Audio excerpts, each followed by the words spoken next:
Hi everyone, what's up? I hope you guys are good. Welcome to another episode of Finance Friday. As per usual, I am your host, Coach Susan, and I'm very happy to have you guys back here. Now, here's the thing about money and wealth creation. If you do not learn the simple basics like saving and budgeting, we've said on this channel so many times before that it is almost close to impossible for any form of financial progress or even wealth creation to happen. Time and time again, when people tell me that they struggle with investing and just wondering how to make, or rather to put their money to work for them, one of the things that I've always liked to reiterate over and over again is that you cannot be a good investor if you're not a good saver. I know we all want to learn the big deal kind of stuff, the big kind of investments, the cryptocurrencies and whatever makes you happy. And you feel like, this is what I've been told will really make you wealthy. And we want to ignore very simple basics of personal finance. And this is one of the reasons why some of us are really struggling with wealth creation. One of my favorite mantras in life, and it has worked so well for me, at least this far, is think big, but start small and start now, right? So when you're thinking about your big long-term goals and your big long-term dreams and the fact that you want to do wealth creation, but then you're looking at like where you are right now and it's almost like you don't know a way out. For me, I've always said like when things get too complicated, you want to go back to the basics. So today I want to talk about some basics because so many of us have still not yet figured out an efficient, consistent way of saving our money, which is pretty much retaining what you earn. A little bit of what you earn. Most of us are still in that cycle of like living paycheck to paycheck or having very little left that will not have a significant impact. So I realized that there are 3 very dangerous money leaks that some of us are still struggling with. And I'd like to highlight what those 3 money leaks are. I strongly believe that if you can identify them and how they affect your finances, they would really help you save more. And as long as you're a good saver, believe me, with time, you're going to become a very good investor. So let's talk about those 3 dangerous money leaks and how we can close them.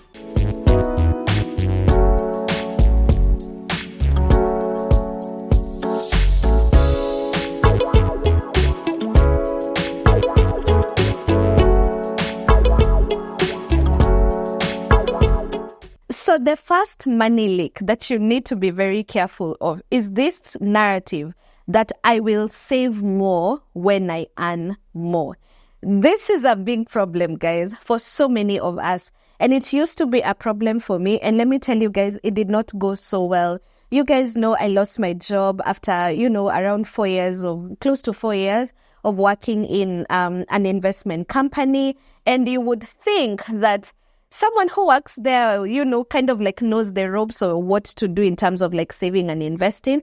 But I was caught up in the narrative that, when I was earning 20,000, I was caught up in the narrative that, let me just wait. This money is not enough. When I earn more, I'm going to save more. And then that was when I was an intern. Then once I was confirmed, they doubled our salary to 40,000 monthly. And even with earning the 40,000 monthly, I was not able to actually save. Let me tell you guys, one of the most powerful lessons that I learned, especially after I lost my job and I got into freelancing, for me, because I had experienced the pain and the disappointment that is getting to a very bad financial state with no kind of cushion in terms of savings, I had determined and decided for myself that regardless of the amount that I earn, I was going to make saving non-negotiable, right? So many of us, for years, maybe even months, you earned way less than what you earn right now. You used to say that when you earn more, you're going to save more. Now your salary grew. It was probably doubled. Maybe it even became triple. Who knows? Maybe it's even way much more. But you're still thinking that I still need to earn a little bit more in order to save. The thing is this. Saving should not be an afterthought. And this is one of the reasons why the principle of pay yourself first exists. Paying yourself first is a financial discipline that has been known to work even for the people who really struggled with savings, for the people who struggle with, like, let's say, impulse buying. It's a strategy that has been proven to work because you now treat saving as a priority as opposed to an afterthought.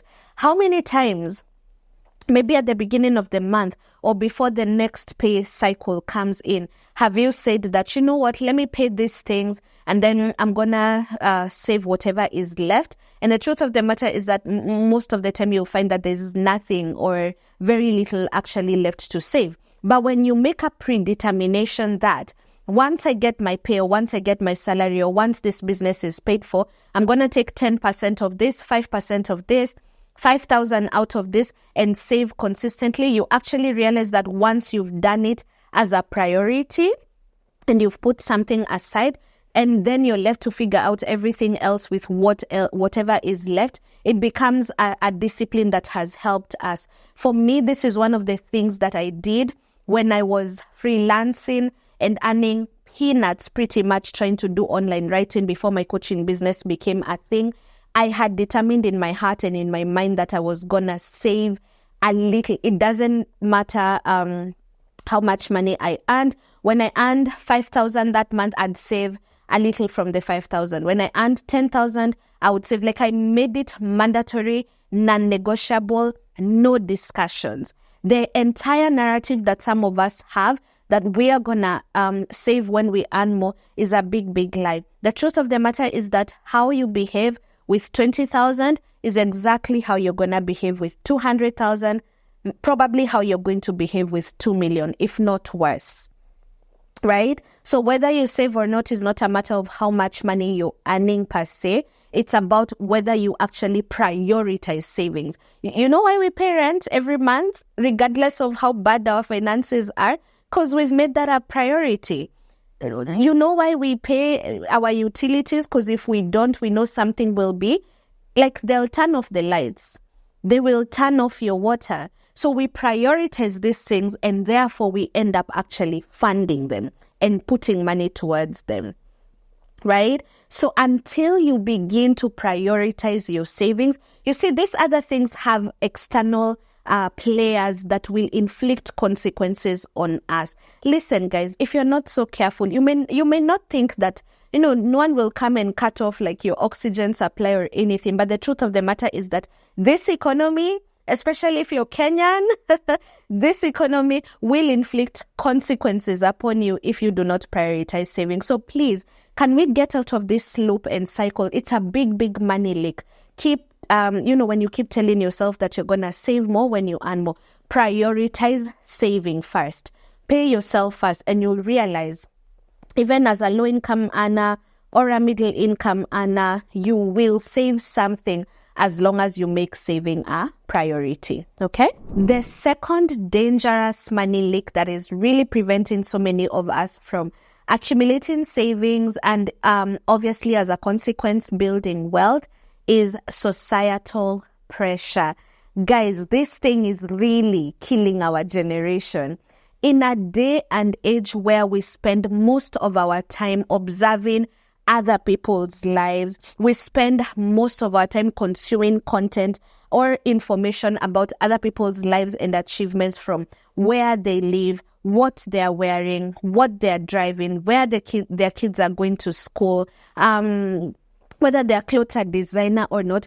Pretty much content on Instagram, YouTube, newspapers, magazines, even mainstream TV is all about, we have such exposure into other people's lives and other people's spending habits and other people's achievements that even I, from where I sit, have had to constantly check myself, right? I have to constantly remind myself, Susan, comparison is the thief of joy. I have to constantly remind myself that, we are not all walking the same journey.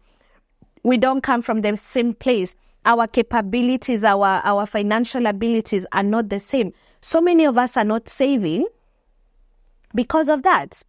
So you're on Instagram so much to a point that, and especially as someone who's on social media and, I interact with other maybe like social media content creators, content is curated. Guys, do you think like for you guys to watch this video, all I did was just turn the camera on and, just start talking and everything was, perfect.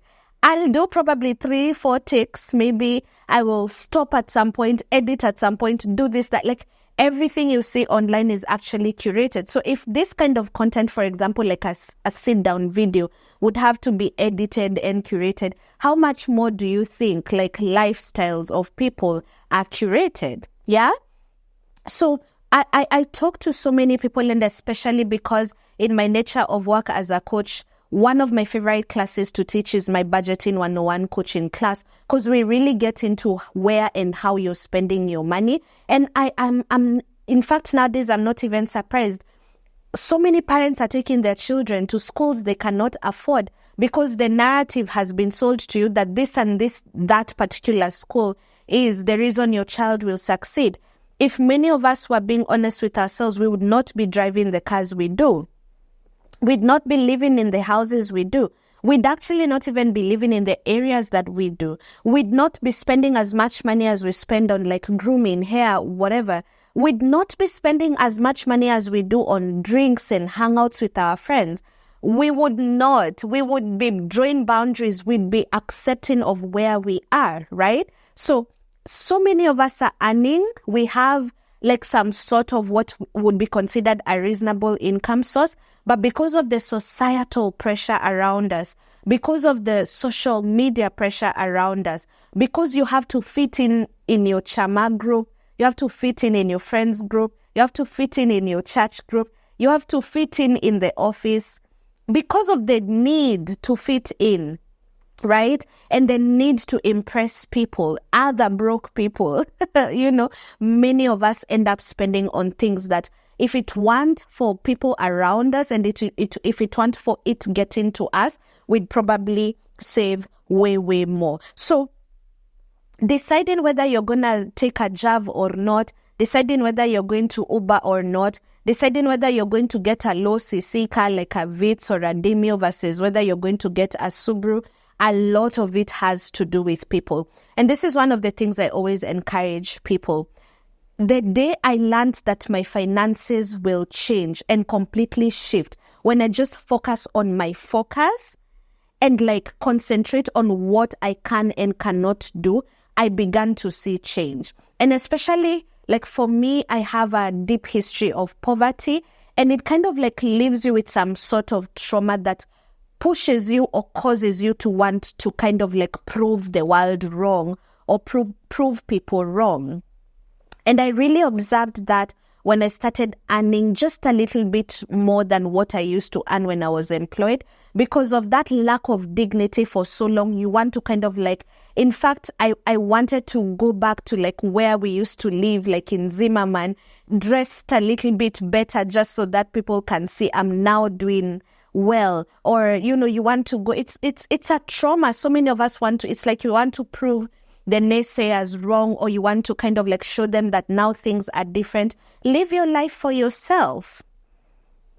When you take other people out of the equation and focus on your focus, you look at you. I always tell people, please, if you earn 40,000, your earnest 40,000 shillings, live within those means. If you earn your 100,000, your honest 100,000 bob, live within those means. If you cannot afford private schools for your children, get a decent school within your area, a public school. We went to public school. We turned out just fine.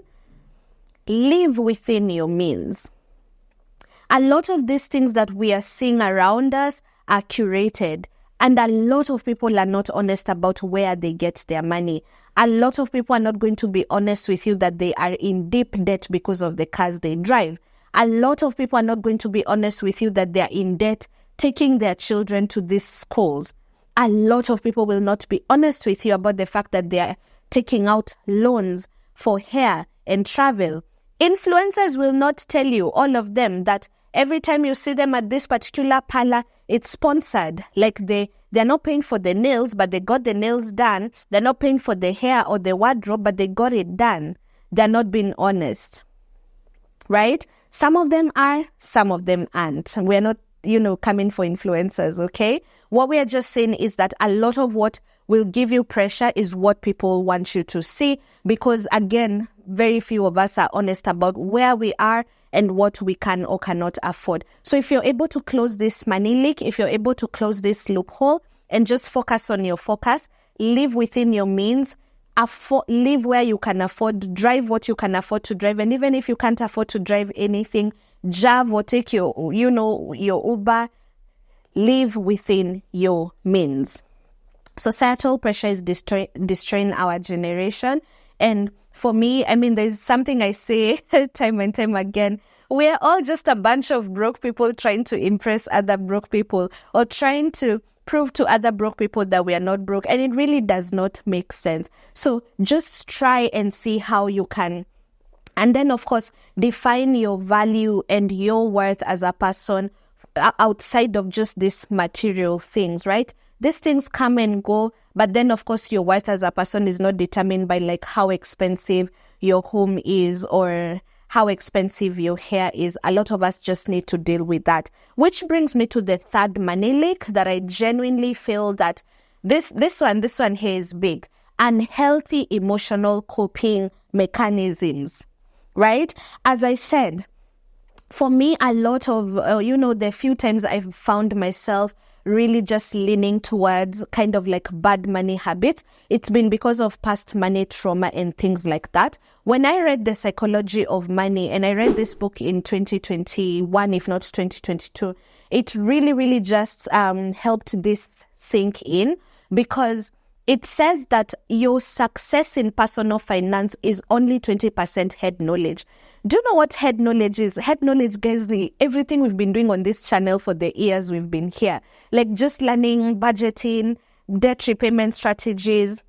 Where do I save? Where do I invest? What is the best use of my money right now? You see, all of those things that we want, that we call financial literacy, they only contribute to 20. Can you imagine, guys? Just 20% of your success with money. 80% of your success with money is highly dependent on your behavior with money, your emotions, and how you deal with money, and your overall mindset and relationship with money, right? And so many of us have, rather unhealthy emotional coping mechanisms. For example, when you investigate when and how you end up impulse spending, it's either because you're bored, either because you're sad, either because you're excited, or you're trying to impress. Like there's always an emotional side. There's something you're trying to prove. There's people you're trying to impress. There's a bad feeling you're trying to kind of like deal with. And, some of us need therapy, not a new dress. Some of us actually need a hug. You don't need, a night out to spend 20,000 on drinks. We have unhealthy emotional coping mechanisms. So you have stuff going on in your life, and because there's no healthy outlet, maybe healthy people you can talk to, maybe therapy, maybe a spiritual like anchoring, just something to actually help you deal with your pain, with your lack of self-esteem, then money is your go-to place. It's like I've seen even men, especially like just, you kind of like struggle with your self-worth and with being accepted. And the only way you'll be accepted in certain circles, the only way some women will date you is, chopping money. And vice versa, not just men, but pretty much a lot of us, because we don't know how to deal with what's going on with us inside, then we take it out on the money. The thoughts and culture around us, right? Some of the unhealthiest things we do with money and the unhealthiest approaches we have towards money are things we picked up from our moms, our dads, our brothers, influential voices in your life. So the people around you think a certain way about money.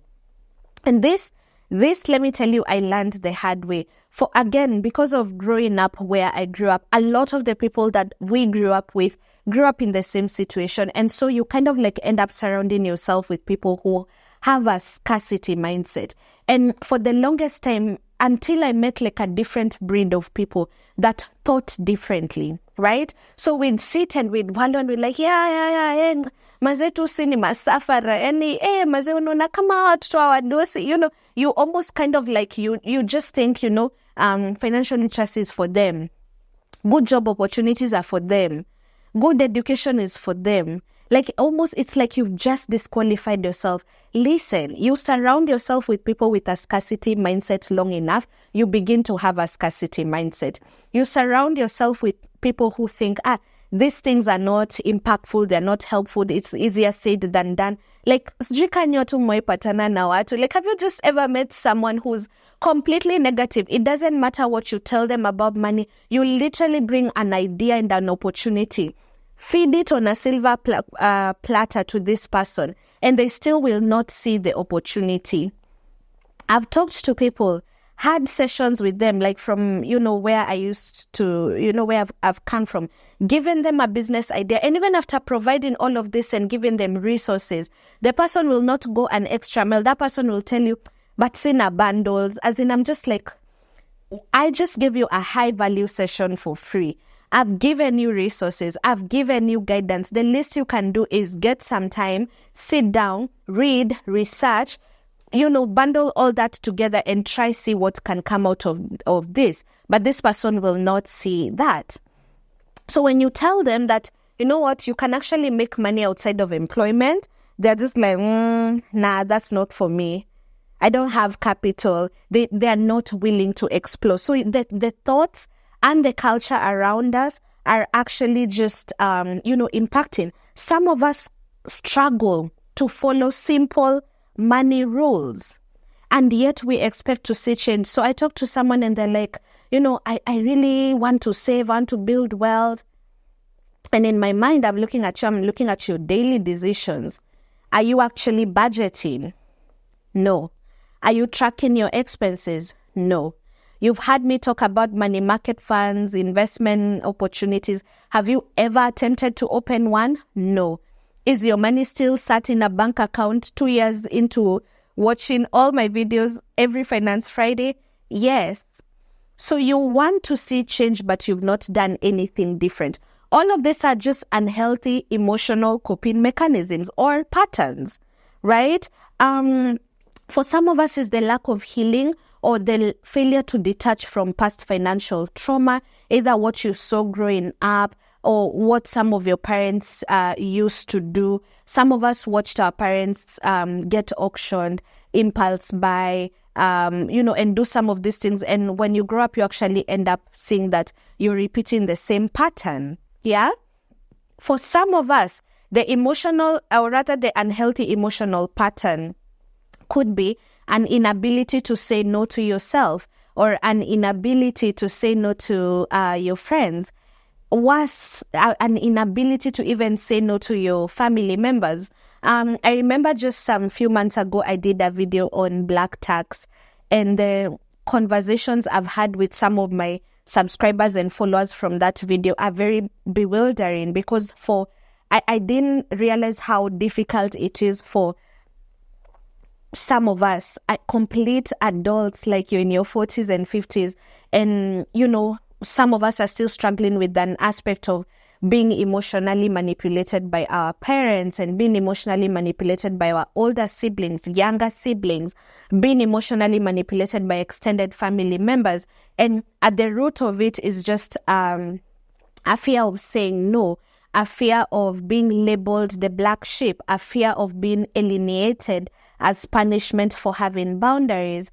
It's wanting so deeply to be wanted and accepted and praised by these people that you would be in debt and you wouldn't even be able to tell this person, no, enough, unfortunately, I'm not able to do this, right? So when all of these things is happening, at the end of the day, it's trickling down to your Excel sheet. It's trickling down to what is happening on your paycheck, right? So if you do not address all these unhealthy emotional coping mechanisms, unhealthy thoughts, unhealthy patterns, even in your own personal life, eventually they end up trickling down to your finances. So if you can find a way to deal with these 3 areas, do not wait to earn more.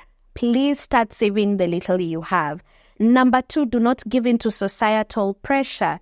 We are not all the same. We'll never be the same. There's always going to be someone who's richer than you.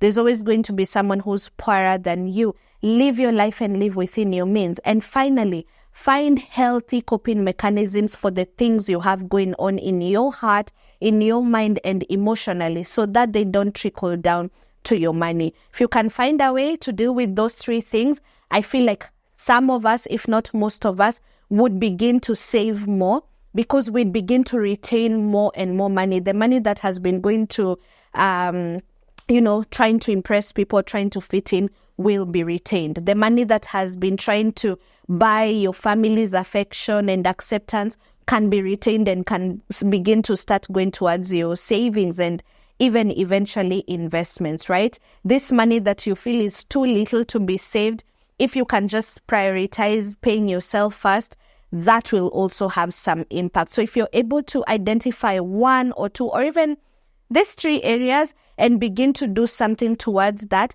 give yourself a year or 2.